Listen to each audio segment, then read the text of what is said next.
Hello বন্ধুরা, good evening. তো চলে এসেছি, দেখো এটা হচ্ছে কালী পুজোর আগের দিন 14 প্রদীপ। সাধারণত সবার মধ্যে এই নিয়মটা আছে, 14 প্রদীপ 14 শাক। তো এক বছর করতে পারিনি, শাশুড়ি মা মারা গেছিলেন। তো এই বছর আবার করছি। তা দেখো 14টা প্রদীপ ধুয়ে টুয়ে একদম সলতে দিয়ে সাজিয়ে দিয়েছি। এবার সারা বাড়িতে দিয়ে দেব। তো আশা করি সবার বাড়িতেই আছে। তো দেখতে থাকো 14 প্রদীপ। বিয়ের পর থেকে এখানে এসে এই নিয়মটা আমি পালন করছি। আমার খুব ভালো লাগে 14 প্রদীপ দিতে। কার কার বাড়িতে হয় অবশ্যই কমেন্টে জানাবে।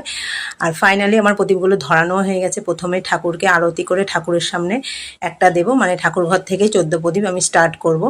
আর এই যে লাইটটা দেখছো না, অনেক দিনের শখ, এবার আমি কিনেছি ঠাকুরকে দেওয়ার জন্য। তো দেখো ঠাকুরকে আরতি করে টোরে ঠাকুরের সামনে একটা দিয়ে দিলাম, দিয়ে প্রণাম করে তারপর সোজা চলে যাব হচ্ছে কিনা সিঁড়ি দিয়ে নেমে রান্নাঘরে দেব।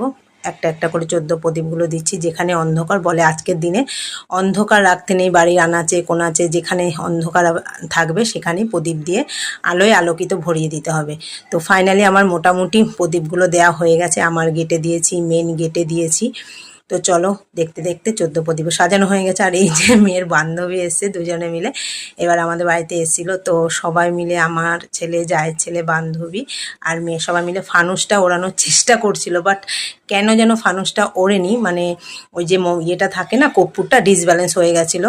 তো ওটা ধরেনি, গায়ে যে কাপড়টা থাকে সেটা ধরে গেছিলো। তো আমি ছেলের সঙ্গে তো চেঁচামেচি করছিলাম। তো কেমন লাগলো অবশ্যই জানাবে। টাটা।